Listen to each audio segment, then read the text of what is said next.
નમસ્કાર મિત્રો, સ્વાગત છે આપ સર્વનું તમારી પોતાની યુટ્યુબ ચેનલ વિદ્યાશાળામાં. ધોરણ 3ની જે નવી પ્રોજેક્ટ પ્રવૃત્તિ બુક આવી ચૂકી છે આપણી ચેનલ ઉપર.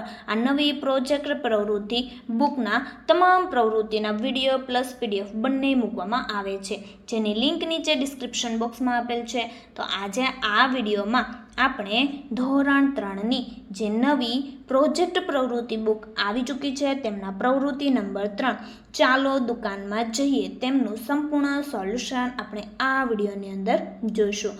અહીં તમને તેમનું પોસ્ટર પણ દર્શાવેલ છે પ્રોજેક્ટ પ્રવૃત્તિ બુકનું, જે તમે અહીં જોઈ શકો છો. તો આ વિડીયો એટલે કે આ ચેનલ ઉપર આપણે દરેક પ્રવૃત્તિના સંપૂર્ણ સોલ્યુશનના વિડીયો પણ અને પીડીએફ પણ મૂકીશું. તો જરૂરથી વિદ્યાર્થી મિત્રો તેમનો અભ્યાસ કરી લેજો અને પીડીએફની લિંક તમને નીચે ડિસ્ક્રિપ્શન બોક્સની અંદર મળી જશે. અને આ ધોરણ 3ની પ્રોજેક્ટ પ્રવૃત્તિ બુકનું સંપૂર્ણ સોલ્યુશનની પીડીએફ અને બુક પણ તમે મેળવી શકો છો. અહીં કોન્ટેક્ટ નંબર આપેલો છે, જેમાં કોન્ટેક્ટ કરી અને અહીં તમને એપ્લિકેશન પરથી પણ પીડીએફ મેળવી શકો છો. તો શરૂઆત કરીએ પ્રવૃત્તિના 3 ચાલો દુકાનમાં જઈએ. તમારા ગામ કે આસપાસના હાટમાં જે વસ્તુઓ વેચાતી હોય તેની યાદી નંગ, ગ્રામ, ક્રિગાની કિંમત સાથે નોંધ કરો. દુકાનની બધી ચીજ વસ્તુઓ કોણ ક્યાંથી લાવે છે? તમને કઈ વસ્તુ વધુ પસંદ છે? શા માટે? દુકાનની સામગ્રીને અલગ અલગ પ્રકારે વર્ગીકૃત કરો. તમારા મિત્રએ પણ જે દુકાનની વિગતોની નોંધ કરી હોય તેની સાથે ચર્ચા કરો અને જો તમારી પાસે 100 રૂપિયા હોય તો તમે દુકાનમાંથી શું ખરીદી કરશો? તો જોઈએ, અમારા ગામની આસપાસ હાટ દુકાનમાં નીચે મુજબની ચીજ વસ્તુઓ વેચાય છે. જોઈએ વસ્તુ અને ભાવ. ઘઉં 40 કિલોગ્રામ, ખજૂર 150 કિલોગ્રામ, ચોખા 40 કિલોગ્રામ, બાજરી 35 કિલોગ્રામ, સિંગતેલ 140 લીટર, પેન્સિલ તો 5 રૂપિયાવાળી 1 નંગ, પેન 5 રૂપિયાવાળી 1 નંગ, નોટબુક 30 રૂપિયા 1 નંગ.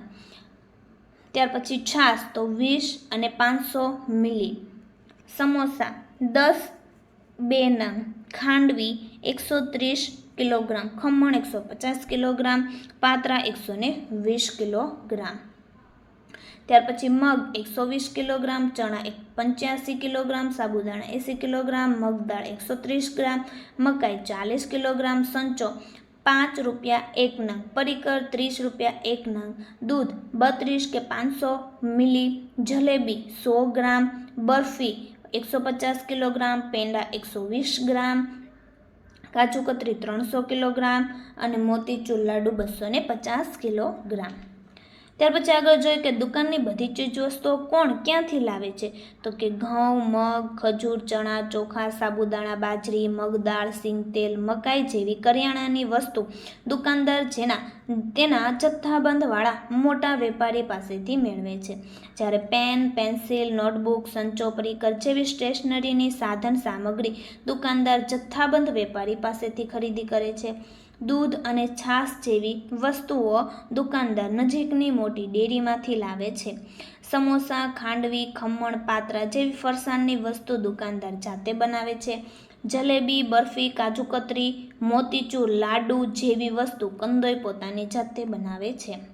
ત્યાર પછી આગળ જોઈએ આગળનો સવાલ કે તમને કઈ વસ્તુ વધુ પસંદ છે, શા માટે? તો મને તેમાંથી સમોસા અને ખાંડવી જેવા ફરસાણ તથા જલેબી અને કાજુ કતરી જેવી મીઠાઈ ખૂબ જ પસંદ છે, કારણ કે તેનો સ્વાદ ખૂબ જ મજેદાર હોય છે.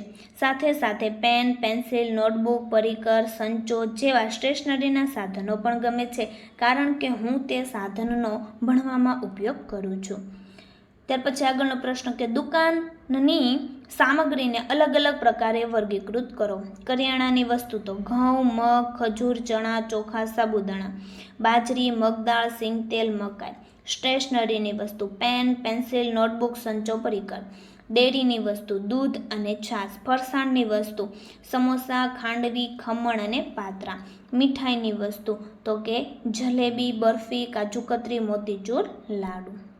ત્યાર પછી આગળનો જોઈએ પ્રશ્ન, જો તમારી પાસે 100 રૂપિયા હોય તો તમે દુકાનમાંથી શું ખરીદી કરશો?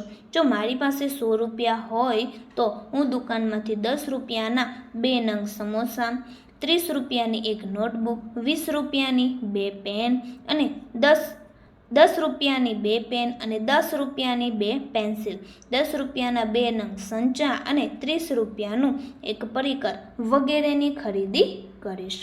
તો વિદ્યાર્થી મિત્રો, ફરી આપણે મળીશું જે આગળની પ્રવૃત્તિના સંપૂર્ણ સોલ્યુશનના વિડીયો સાથે. આ વિડીયોની લિંક તમે તમારા મિત્રો દોસ્તોને જરૂરથી શેર કરજો, જેથી તે લોકોને પણ આ સોલ્યુશનનો લાભ મળી રહે.